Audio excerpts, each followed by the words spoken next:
We're back on your most important NASCAR betting stop of the day. This is the Money Stop. He is Cole Cusimano. I'm Steven Cusimano. And William Byron is back in victory lane, Cole. We kind of called this from the jump at last week's episode. I hope you were listening because he was my pick for the win. We talked about it. Podium finishes in every single intermediate race this year except for the last one, which was an anomaly. We saw those three drivers separate themselves, Denny, Larson, Reddick, in the first round of the NASCAR playoffs, and we said the 24 team was that next team up. They were the one that had a very silently consistent first round, and we said it. They were going to come out, win this race, albeit there was a lot of, I guess, calamity at the end of it. You could make the argument Kyle Larson should have won. Bubba Wallace, with an outstanding run, probably could have ended up in victory lane. But it was William Byron's day. He was not to be denied in this race at Texas, and it was an exciting finish for sure. And I'm sure we talked about this too last week, with the uncertainty that comes with Talladega this week and the Roval next week, there's just so much, relief that comes with winning that race at Texas for the 24 team. And they're going to be a force to be reckoned with, every single race in the remainder of the season. They just get better with every round of the playoffs. It's a massive deal. And specifically because you mentioned Kyle Larson, my pick for the win, who probably should have gotten the win. He wrecked out in the closing laps, and now he's only 2 points above the cutoff going into one of his least favorite tracks on the circuit. So a lot of unknowns between Talladega and the Roval coming up the week after, but this was a massive win for William Byron, the 24 team, win number 6 on the season. And truthfully, it was kind of like a microcosm of their entire season to this point. Like, realistically, should they have 6 wins? I don't think so. Maybe yeah. Maybe not at those 6 tracks he won at, but I think this was just kind of fully displayed how his season's been all year. He's been able to capitalize on misfortunes of other drivers and be there for the win. Regardless, though, he was running top 5 the entire day, top 10, and they just remained in the hunt and were there to pounce. And sure enough, that's what they did. I thought overall it was a pretty solid Texas race, one of the better ones that we'd seen in quite some time, I would say, but at the same point, it was really hard to get a rhythm going with all the cautions and such, so I thought it was entertaining at least. I think the winner was definitely deserving in William Byron. Like I said, top 5 for most of the race, and excellent job by you picking him for the win. I think that was a really good analysis on your part, and honestly, our part. At one point during this race, with 70 to go, we had a bulk of the top 10 predicted, and there were not drivers that you would typically think of when you go to Texas or at this point in the season. So overall, it was a really, really good day for us analytics-wise, and I'm really excited to bring this positive momentum into Talladega because obviously there's not going to be as much method behind the madness and predicting the madness of Talladega, but I think just having that good mojo behind our backs these past 3-4 weeks, and I think that's a good thing going forward, and it should make for a good episode, I agree, and I was going to mention that actually up next was the fact that, like you said, with 60, 70 to go, it was another money stop masterclass. I think that's kind of the bittersweet thing about the race was that, sure, we predicted the winner, but there were a lot of our other bets, top 5s, top 10s, that kind of crashed and burned by the end of the race. And, it's a good thing that we got a gut check win this week in William Byron because we're going to Talladega now, and this is where gut checks are made to happen. So let's go through this top 10, at least how it ended up with Byron winning. Ross Chastain basically came out of nowhere and finished second in this race. Bubba Wallace finished third. You would have thought that with his post-race interview, he would have wrecked and finished 33rd, but he finished in third, and that was a really strong day for that team in spite of kind of what the temperament was afterwards. Fourth was Christopher Bell, another one of those very silently consistent teams that I kind of mentioned in the same air as the 24 team last week. Denny Hamlin, yet another top 5, and then Kevin Harvick 6th, Brad Keselowski 7th, Daniel Suarez in 8th, Ricky Stenhouse Jr. in 9th, and then Chase Briscoe rounded out the top 10. So I feel like that kind of summed it up pretty well. I don't want to kind of reminisce too much on that Texas race because we've got a lot to get to here with Talladega. It's one of the most exciting tracks on the circuit. And as for our nickel or dime segment, if you just missed a couple weeks, we have moved this to social media because it's a visual segment. And if you follow us on @the_money_stop, I can assure you will not be disappointed with the paint schemes this week because we've got the best duo of paint schemes all year representing Talladega Nights, Ryan Preece and Chase Briscoe rocking the Wonder Bread and Old Spice cars, just like Ricky Bobby and Cal Naughton Jr. in Talladega Nights. It's incredible. I think that's going to bring some really cool eyes to the sport, broader audience. I've loved all the social media content out of Stewart Haas Racing this week.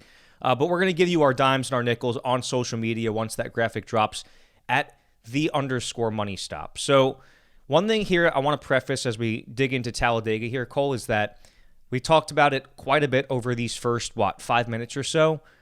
It's a lot of gut checks. It's going with your gut. We're going to talk about some numbers, but I think especially when it comes to daily fantasy, you're going to want to take a good look at the starting lineup, which we're going to find out at 4:30 Eastern time on Saturday. But as we take it to the bank, Cole, let's discuss our favorites, our sleepers, and our value picks and dig into this here. Because as we look at the pre-qualifying odds per SharpLink Gaming and BetMGM, mind you, these will not change much after qualifying.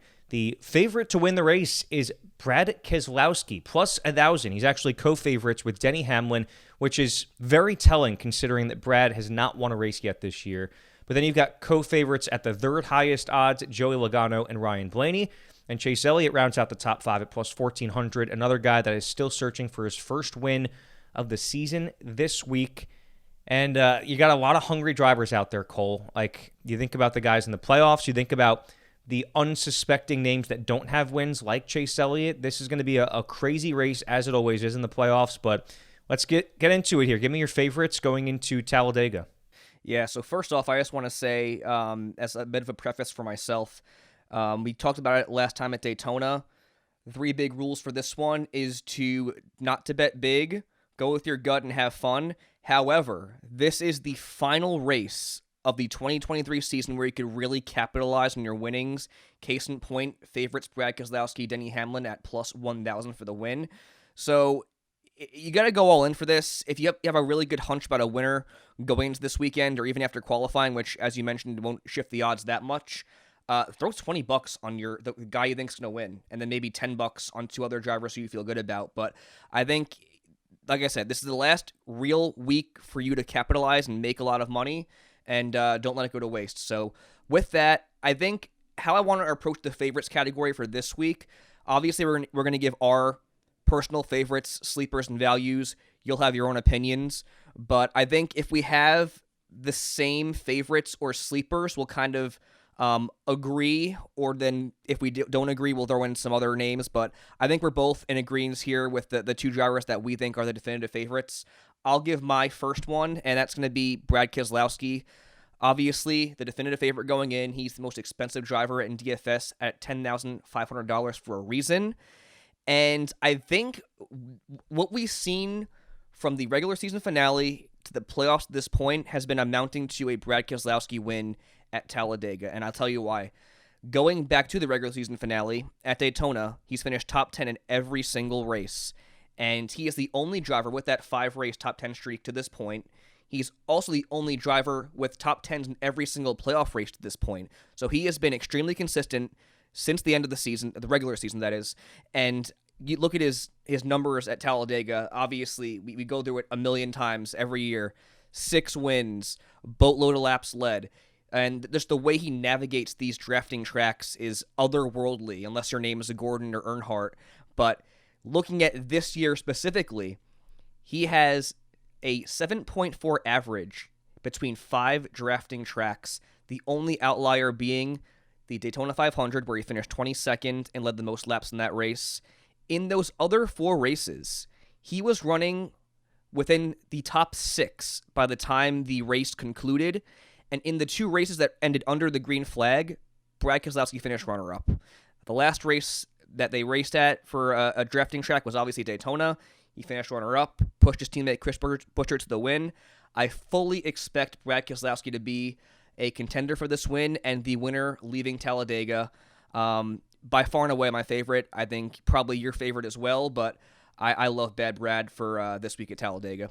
Yeah, when we were discussing over text, kind of going through the names of who we wanted to put on this outline, I immediately, without even thinking about it, typed in BRAD, Brad, because, like, how do you not pick Brad? I'm not even going to dive much more into it because you said everything that needs to be said. I mean, it would be a shock if he doesn't hold true to those numbers, continuing the top 10 streak, the top 5 streak, there would have to be something catastrophic that happens that doesn't let that hold true. Before we dig further into these, Cole, though, I want to just say one very important piece of betting advice for drafting tracks, especially Talladega. If you're somebody, and if there's one thing you listen to this entire podcast, this is it. Because you mentioned throw $20 on your favorite driver, the one that you have a good gut feeling about at Talladega. Very important betting advice for these types of tracks is if you're somebody that always uses the same sports book, let's say you're always a BetMGM person, you're always a DraftKings person, FanDuel, you name it, it's very important to look at where the value lies in the sports books based on the driver you like. And I'm going to use Chris Buescher as an example because on BetMGM, which was the odds we just went through, you got Chris Buescher as the seventh highest driver in the odds, plus 1,600. Then you go over to DraftKings, he is the third highest driver in the odds at plus 1,200. So I caution you to, before you place that bet, look at all of the main sports books. Look at Barstool, every single one of them, and find the best value because they're going to be changing all week. And you don't want to, if you're going to put $20 on Chris Buescher for the win, you want to make sure you're getting the most bang for your buck. So I just want to say that before we dive into all of the numbers and everything, because it's very important betting advice that we haven't actually discussed a lot here. But, generally you're going to get different lines from different sports books, especially at wild card races like Talladega. So that's very important to keep an eye on. But Cole, as I discussed, our brief interaction over text on favorites this week, right after I typed in Brad, I typed in Blaney. Blaney is the other guy that I think of when we go to super speedways like Talladega. He's got 2 wins here, the last coming in 2020, plus 1,200 for the win and 10,200 in daily fantasy, which is the second highest odds. Those 2 guys, man, are the 2 surest things. You talked about the streaks for Brad and how strong RFK has looked recently. For Ryan Blaney, specifically this year at the drafting races, top 9 in 4 out of 5 of them with 77 laps led, and he led the most laps and finished second at Talladega this year. So Blaney, I feel, is due. He got the win out of the way earlier this year. I really just feel that at Talladega, he's due because he's a guy that has always, from day one in the Cup Series and beyond, had a knack for restrictor plate racing, turned super speedway racing, regardless of the changes in cars and teams and drivers. He in that 12 car, and even when he was back in the 21 car for Wood Brothers Racing, Ryan Blaney just had such a great natural feel for this, and that's what we're going off of here. We talk a little bit about those numbers, but it's all about the feel. You talked about the Earnhardts and the feel that they had. I mean, it's just something that when I talk about Talladega, I'm thinking of Brad, and I'm thinking of Blaney. Yeah, and it really doesn't get much simpler than that. I would be very surprised if one of these 2 drivers does not win on Sunday. Brian Blaney also has runner-ups in the past 2 Talladega races, so obviously you don't want to get too caught up in the stats, but that's pretty damn good when you think about it. And speaking on the playoffs for a second, Ryan Blaney's somebody that wrecked last week at Texas, and I think that he has to be thinking this is his only shot at making the next round. Let's be honest here. And he's sitting 11 points out. Brad Keselowski is +8, 7th inside the round of 8 right now. So I think these are 2 drivers that, regardless of their possession in the standings, they're going to go all out for the win. They're not going to have to worry about hanging out back like Kyle Larson, who's +2, and manage the car to just finish the day. These are 2 guys that are going to go out there, challenge for the win, and likely get it done. So I think that those are the 2 best options out there. And for a track like Talladega, where there are very seldom sure things, I think these are 2 drivers that, regardless of how they're doing in the season or whatever point they're at in their careers, they're going to show up at Talladega. And if you don't feel comfortable enough to bet them for the win, which I think would be silly, I think you're looking at those 2 guys as definite top 5 locks for big money bets, kind of foreshadowing what I might say later on. But I think regardless, if you don't want to bet them for the win, top 5s are almost automatic for these 2 drivers. As we kick it into the sleepers category, Cole, this is where we get the true gut checks because we talk about 2 sure things for the favorites. It doesn't get much more sure than Brad and Blaney. But for our sleepers, you and I went different directions here on couple guys that we just have a good hunch about. And my first of those is Christopher Bell. I discussed it last week on our episode, the fact that those, not to sound like a broken record here, but there was those drivers that had a really good first round. And I kind of felt that Christopher Bell was like 4th or 5th in my kind of playoff power rankings coming out of the round of 16. And they put up another good result, a top 5 in Texas, another team that knows they need to have a good result. I just have a good hunch about Christopher Bell and the 20 team this week. They also feel due for a win. They've put such great speed on the track all year. And I would say maybe them more than any team, their results have not matched their speed all season, but I think they're starting to turn it up at the right time and peaking at the right time here in this playoffs stretch. He finished 8th here in the spring, also 3rd in the Daytona 500, and first Atlanta race as well. He finished 3rd. So with Christopher Bell, he's not a guy that I necessarily think of at the drafting tracks, but the results have been there recently, which is interesting to me because the speed's been there all year. The results haven't, but at the drafting tracks this year, he's had a really good track record. 3-race top 10 streak in the playoffs as well, and back-to-back top 5s. Again, it's just a team that, in a very similar era to how I talked about Willie B last week, they seem to be peaking into form at the perfect time, halfway through the playoffs. They know they got to have a good run. I'm a big fan of Seabell's this week, and then my gut check of all gut checks this week might be Kevin Harvick. You talk about a guy that's due, and I've used that word 3 times already because there's a lot of those guys in the field. Kevin Harvick's got father time running out here. He's got 6 races left in his full-time Cup Series career. He is valued at plus 3,000 for the win. Seabell, I forgot to mention, was plus 220, and 13 highest price in DFS, 8,300 for Bell. And then Harvick is the 20th highest priced driver, 7,300 in daily fantasy.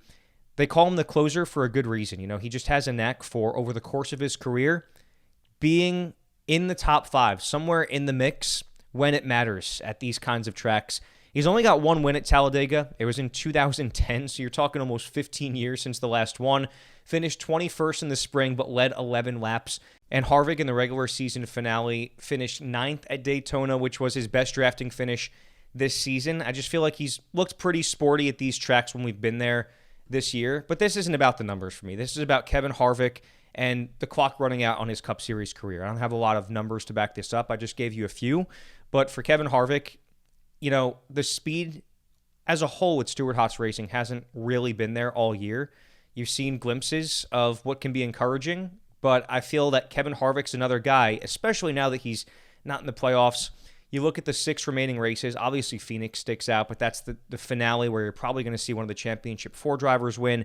You got to think that next up on that totem pole for Kevin Harvick, he sees Talladega as that wild card in a season that's not gone how they would have hoped, that this could definitely be a week that team ends up in victory lane. So a couple gut checks for me in Seabell and Harvick. I got a little bit more to back up Seabell in terms of numbers, but it's more of a gut check with the 4 team in Harvick. Yeah, Bell has definitely been on a heater as of late. Great pick. And then I think I'm happy you brought up Harvick because he was another guy that I don't think I was going to pick him for a sleeper, but he was definitely on my radar as someone who I think is going to have a good finish. And that's kind of all you're looking for is a good finish at Talladega. I think whenever we go to this drafting track specifically, he's always in the hunt for a top 10. He'll lead laps, run around the back half the top 10, top 15, and usually squeak out a quality finish.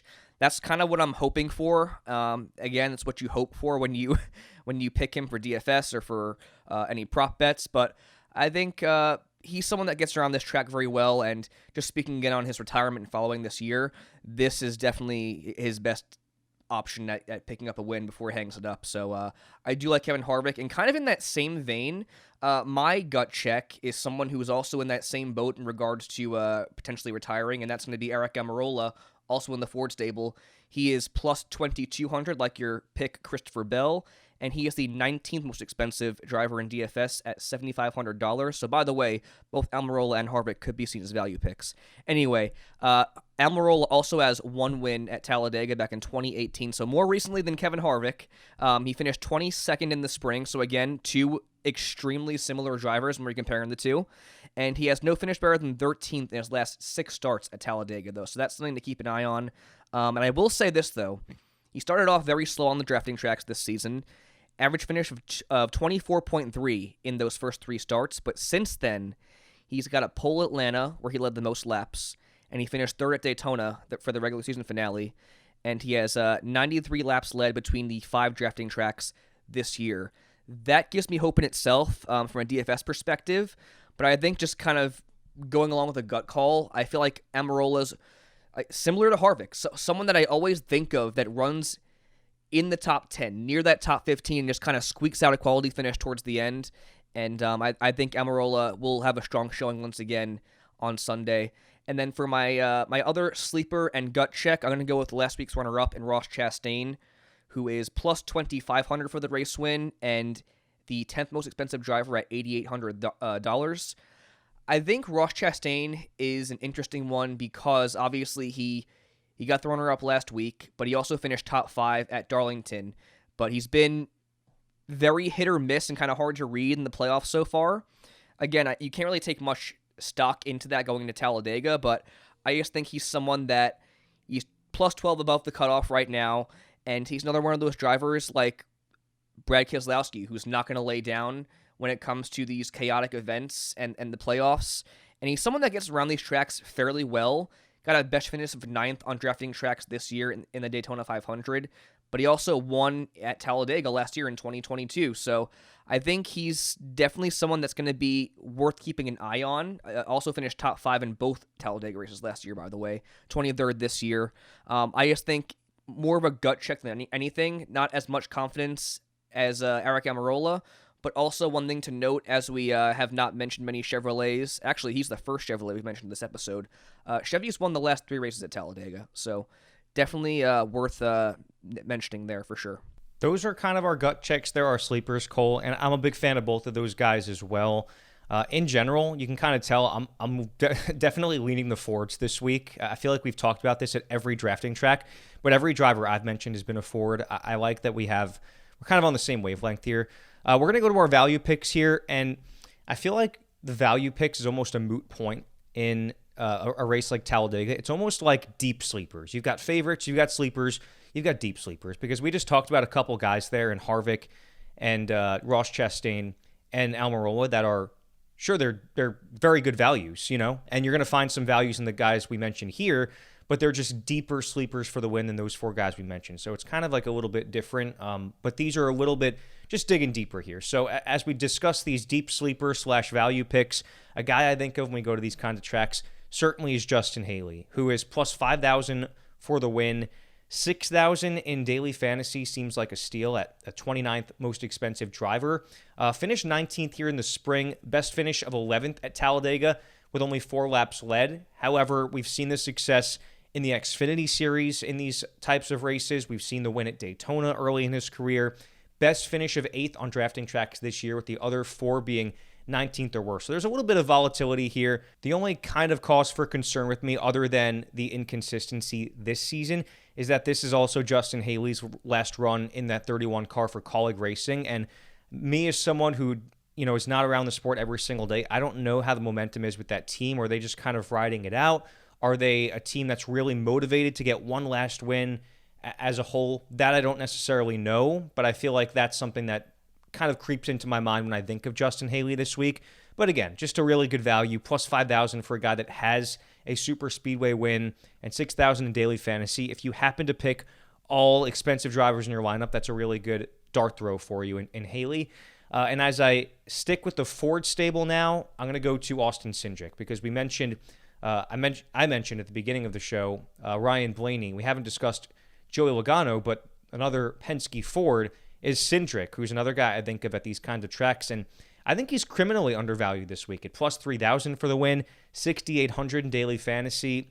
I know it's not the season they've wanted, but Penske has just had such a great knack for the super speedways over the last few years, including this one. For Cindric, though, placed 26th in the spring at Talladega, best finish of 9th, which was in this race last year, a best finish of 11th on drafting tracks this season. So I feel like that team's just due for a top 10 at a super speedway like Talladega.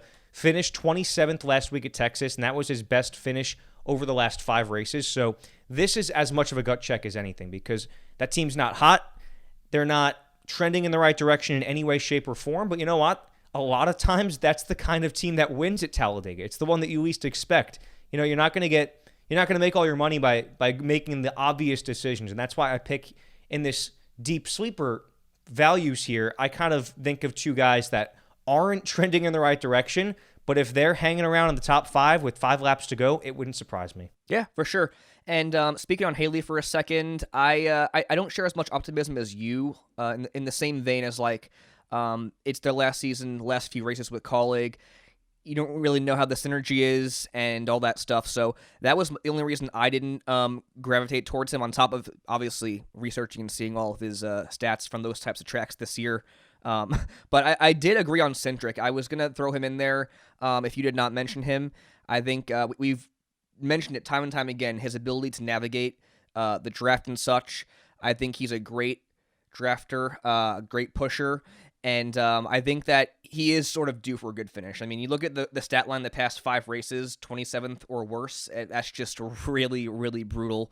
And I think that he'll be due for a good day. Usually the fast teammates and the Fords do well at Talladega and the drafting track. So I think it would be a surprise if he finished 27th or worse once again. But it is Talladega, so you never know. As for my value picks, I went with one of my gut checks and one that's more so looking at it from a statistical perspective, and that's going to be Eric Jones, who I feel like has lived in this value picks category the last 4 weeks, and we've seen both ends of the spectrum. He's either going to get you a top 5 or a pretty crappy finish. But I think in regards to this week, we should be due for another a quality outing from Eric Jones, who is plus 3,000 for the win and 7,800 for DFS, which is the 17th most expensive. So more on the high-end side of drivers that we've actually previously mentioned, like Kevin Harvick and Aric Almirola. But he's finished 6th in his last 3 races at Talladega, top 10 in the last 4 races at Talladega on top of that. So really, really consistent, and over 60 laps led between those 4 races. So just somebody who's gotten around this track very well. And again, someone who kind of like Aric Almirola and Kevin Harvick, I feel is always in the mix towards the end in that top 10. So look for Eric Jones to be a really solid DFS driver. And then for my final gut call of the show, I'm going to go with Cal Naughton in Chase Briscoe, valued at plus 3,500 for the win and 6,500 for DFS as the 26th most expensive driver.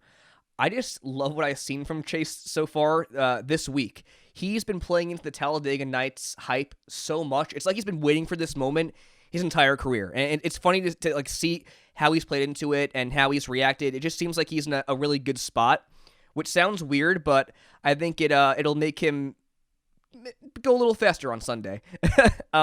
He did finish a career best 4th this spring at Talladega, and it was his best drafting track finish in 2023 by far. He did start from the pole and lead the most laps by a significant margin in the regular season finale at Daytona, so that's something to keep in mind. He's definitely looked better as of late on the drafting tracks, but not anything to write home about. And then he also scored his first top 10 in 6 weeks this prior race at Texas, so definitely some positive momentum. I think there's a good air surrounding him and the team with the Talladega Nights pairing and his top 10 last week. So I just think Chase Briscoe's a gut check more than anything, but I think the Cal Naughton vibes are going to reign supreme for that team coming out at Talladega. I feel really good about that too. And I love both of your picks there. I almost like them more than my picks. There's just so many drivers I have a good feeling about this week. And we talk about this all the time with the super speedway races. We have our thoughts now as we talk about this on Thursday, but we're going to wake up on Sunday morning and we're going to have a completely different gut feeling than the one we have right now. It just happens at every super speedway event. So go with your gut. And I'll probably tweet out the driver that I wake up on Sunday with a good gut feeling about. And I just want to take a moment here because we just discussed our 12 drivers. This is like the antithesis of every other Money Stop episode. We didn't mention a single Hendrick Motorsports driver, but we mentioned 3 out of 4 Stewart-Haas racing cars. I mean, that puts it into perspective how much of a wild card this race is. It also puts in perspective how high we are on the Fords this week. And as we look at, trying to get this down to 6 drivers, Cole, 1 from each of those 3 categories, I'm going to keep this pretty simple. I'm going with Blaney as my favorite, Seabell as my sleeper, and then Austin Cindric as my deep sleeper. Awesome. Yeah, mine are all going to be gut checks. Favorites got to be obviously Brad Keselowski. Sleeper is going to be Eric Almirola, and then value pick's going to be Cal Naughton, Chase Briscoe.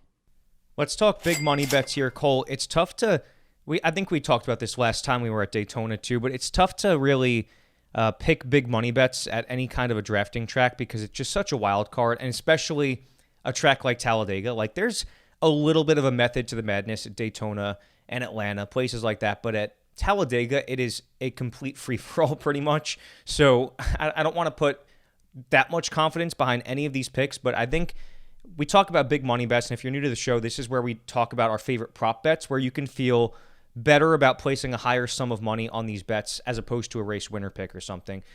And these are types of bets where you're minimizing risk. You want to pick drivers and teams that you feel very confidently are going to place in the top 5 or the top 10.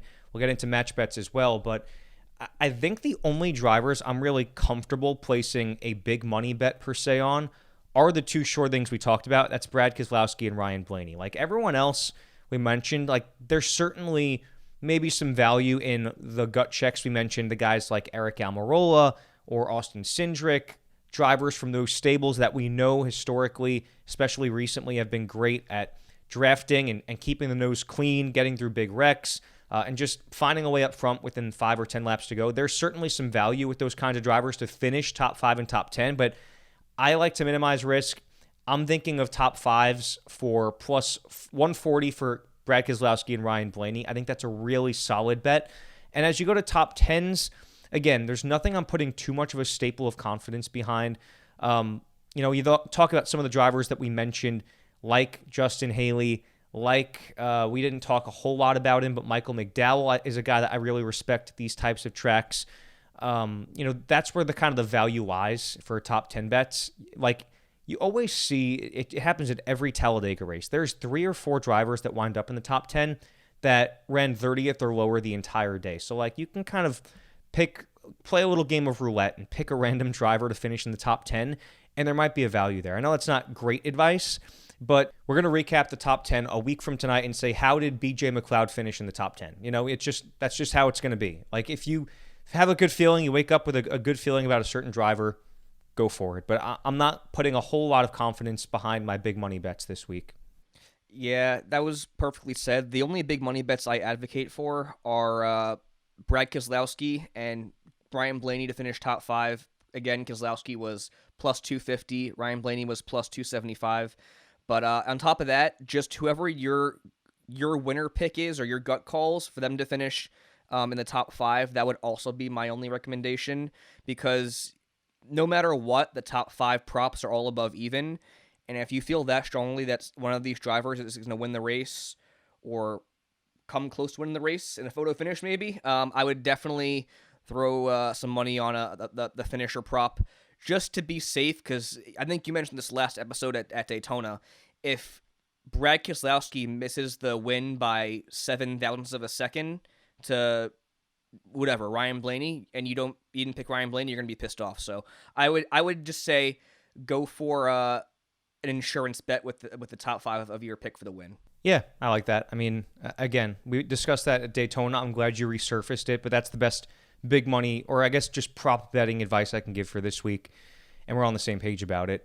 As we look at match bets, Cole, these are parlayable drivers that you can go head-to-head with. Obviously, on that note, we're not going to put a whole lot of confidence behind these, but I'm just going to give the driver duos, and it's one of those things where you might just have a pretty good gut feeling. Again, that's the theme of this week and this episode is you might have a gut feeling. Ross Chastain against Martin Truex Jr., Kyle Larson versus Brad Keselowski, Bubba Wallace versus Tyler Reddick, Chris Buescher versus Christopher Bell, and Ryan Blaney versus Kyle Busch. I mean, there's some pretty solid, there's a lot of drivers there that we have discussed going up against drivers that we have not discussed. So, like, based on where our mind lies and where our gut is, you might look at a guy like Ryan Blaney to, best Kyle Busch, and a Christopher Bell over a Chris Buescher, and a guy like Brad Keselowski over Kyle Larson, because those are all guys we mentioned. And, you could think about putting it together. I just think that there's better bets out there this week. And when you have values like plus 1,000 or longer for every single driver in the field to win the race, you're better served to do that this week. There's better weeks for the match bets. This is not one of those that I recommend unless, again, you've got some psychic intuition. Yep, I completely agree. I think when you go to Daytona and Talladega, you're only looking at the race winner bets pretty much because that's where you can make your most money. And then outside of that, if you want to do the insurance top five, top three prop bets, and then I'd also recommend DFS lineups worth looking at as well, just because it can really, really go any way. And if you go with your gut, it's fun to kind of watch how it plays out. But I think for any drafting track, it's race winner bets or nothing pretty much. Let's dig into our DFS lineups here, Cole. Usually you and I collaborate on one, but as this is, again, the theme of it being go with your gut, we each made our own DFS lineups. I'll say mine first because I'm already speaking about it. I liked the idea of pinning our two sure things together to anchor my lineup because you're not really concerned with the budget when you go to a place like Talladega. There's just so many great values up and down the field. I led off my lineup with the two most expensive drivers, Brad Keselowski and Ryan Blaney, 10,500 and 10,200. And then I plugged in a few of our sleepers there. Austin Cindric at 6,800, Eric Jones at 7,800, Kevin Harvick, who was my gut check call, at 7,300. And then again, another guy I haven't discussed a lot, but he's having a career season, has a great ability at these kinds of tracks, and that's Michael McDowell, who was valued at 7,100 in daily fantasy. So again, you're not going to feel great about any lineup at Talladega. Like there's going to be drivers like Brennan Poole who end up being good values when you're looking at when it's all said and done. But I definitely want to caution with DFS to, like, when we go to track like Talladega, I'm taking the starting position into account more than anything. Like we're going to look at the qualifying positions after Saturday, and I basically want all drivers that are starting 20th or deeper in the pack because you know that there's that ability to make up the ground in literally a matter of laps. Like you're not concerned with starting position at Talladega. You can't control any misfortune or wrecks that happen in front of a certain driver. Obviously, unless there's a big one early in the race, which typically is not the way it goes. It'll usually happen in stage 3. But again, that's not something you can predict. So I'm looking, those are the drivers I put into my lineup right now. But, you know, I'm going to look at the starting lineup before I lock anything in this week. You want to pick drivers that are going to maximize your possibility of getting points. A guy that might go out there, lead a ton of laps, like, you know, someone who's starting on the front row that can keep the nose up front the entire day. And then you're going to mix in some drivers that are all, you know, have a lot of place differential upside. Yeah, no, that's perfect advice, I think, in saying to keep an eye on qualifying, which is obviously imperative any week that we do DFS lineups. But I think for Talladega specifically, when you look at where certain drivers qualify and you think take into account their pedigree on these tracks and their ability to kind of push or lead or whatnot, there's no more important track than Daytona or Talladega or Atlanta now for doing that for DFS. But for me, I'm going to keep it short too because we had 4 of the same drivers in Brad, Blaney, Eric Jones, Kevin Harvick. I just went with my 2 gut calls for the sleeper and the value pick in Eric Almirola and Chase Briscoe. Again, as you mentioned, everyone's lineups are going to look completely different. It's going to be who you think is going to do well in this race.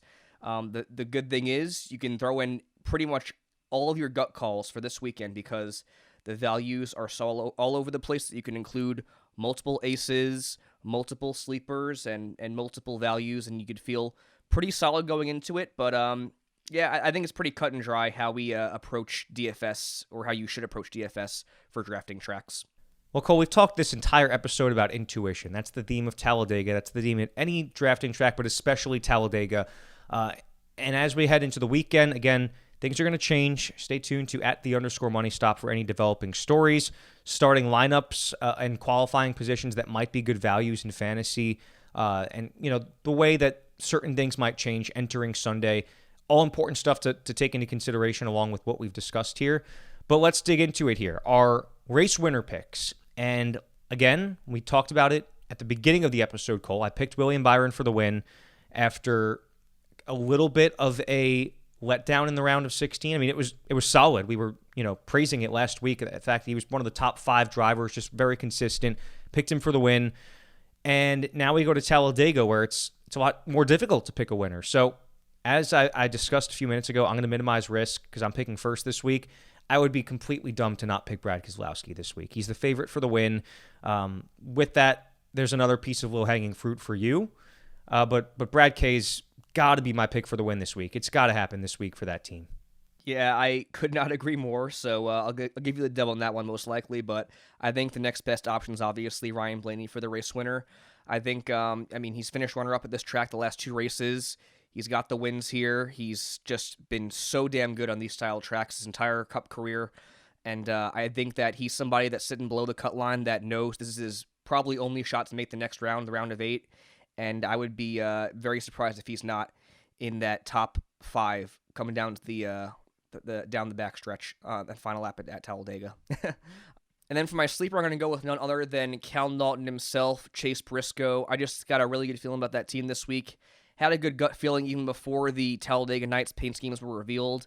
I just think that having that top 10 coming out of Texas is a big shot in the arm for them after what's been a really, really pretty awful season. So I think that just playing into the Talladega Nights theme and coming off that top 10, it should be a really solid day for that 14 team. I got to say, this whole episode, my gut call was Kevin Harvick. It's still Kevin Harvick, but as I want to do something fun here. I want to do a little shake and bake. Because you picked Chase Briscoe, I'm going to pick Ryan Preece as my pick for the win, driving the Wonder Bread colors that Ricky Bobby is so famous for. So if you're going to pick Cal Naughton Jr., I'll pick Ricky Bobby. Ryan Preece, a guy we haven't even talked about. I haven't dug into the numbers on Ryan Preece, but those 2 drivers are going to be motivated more than ever to put up a good result this week. So let's get some fun with this. That's our sleepers and our picks for the win. We went with the 2 most sure things and then the 2 most exciting drivers. So this will be a really fun race. I always like to, I feel like we say this a lot too, but anytime you're trying to get new fans into NASCAR, and especially in terms of betting, there's a lot of money to be made. And I feel like this is just such a great race to introduce people to if they have never watched NASCAR before. So invite some people over, have a great time watching the YellaWood 500 this upcoming Sunday, October 1st at 2:05 p.m., the green flag. Again, any Talladega race, it's going to be a blast, but especially the playoff Talladega race. Can't get enough of it. It's going to be really exciting. Cannot wait to see how it plays out. But there's a lot of exciting stuff happening, and you can keep track of some of it on social media as well at @the_money_stop. Thank you all so much for tuning in, and Cola, I'll leave it to you on any parting words you'd like to leave us with. I'll throw it old school here. It is Talladega, so crack open a cold dew and enjoy. And don't forget to bet pretty hefty on your favorite going into this race because, again, you mentioned it. There's a lot of money to be made. It is the last week of the season for big money to be made, and that all begins with betting with your gut and betting big at Talladega. So enjoy this one again. And check, again, I want to just resurface another very important piece of betting. If you like a certain driver, look at all the sports books. Kevin Harvick, plus 2,500 DraftKings. He's plus 3,000 on BetMGM. So just maximize value. Look at your favorite drivers on all the different sports books. It's more important this week than any week. Anyhow, as I part you with those words of advice, I feel like a lot of our analysis, Cole, on these drafting tracks is it's more of how different it is to bet at these kinds of races than it is at normal tracks, than it is like diving into numbers, because everyone's going to have their own, drivers that they feel pretty good about, but it's more about how different it is and how to maximize profit and minimize risk when you're going to a track like Talladega. So really good advice. That's going to drop the jack on this week's episode of The Money Stop, your most important NASCAR betting stop of the day. He's Cole Cusimano. I'm Steven Cusimano. Want to thank you all so much for tuning in, and stay posted at @the_money_stop on social media, as next week we head to the Roval to end the round of 12 and head into the round of 8. But thank you all so much for tuning in. Hope to bank out this week, and we will see you next time.